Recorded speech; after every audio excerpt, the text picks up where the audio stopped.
बिस्मिल्लाहिर्रहमानिर्रहीम अस्सलाम वालेकुम। घुटनों और जोड़ों का लेसदार पानी अगर कम हो गया है और घुटनों और पट्ठों में मुख्तलिफ़ किस्म के दर्द रहते हैं तो उनके ख़ात्मे के लिए ये मुख्तसर सी वीडियो लाजमी देखें।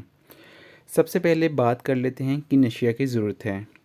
बरगे गाउज़बान 20 ग्राम, अस्तख्तूस 20 ग्राम, संदल सफ़ेद 20 ग्राम, छोटी मक्खी का शहद हस्बे ज़रूरत। सबसे पहले इन तीनों जड़ी बूटियों का सफ़ूफ़ बना लें। जब सफ़ूफ़ तैयार हो जाए तो एक छोटी चम्मच सफ़ूफ़ 1 गिलास पानी में डालकर कहवा बना लें। आखिर में इसमें छोटी मक्खी का शहद 1 चम्मच मिक्स कर लें और सुबह खाली पेट और रात को सोते वक्त ये कहवा 1 माह तक इस्तेमाल करें। आपके घुटनों का दर्द, जोड़ों का दर्द, पट्ठों का दर्द और घुटनों में लेसदार पानी की कमी का ख़ात्मा हो जाएगा इंशाअल्लाह ताला।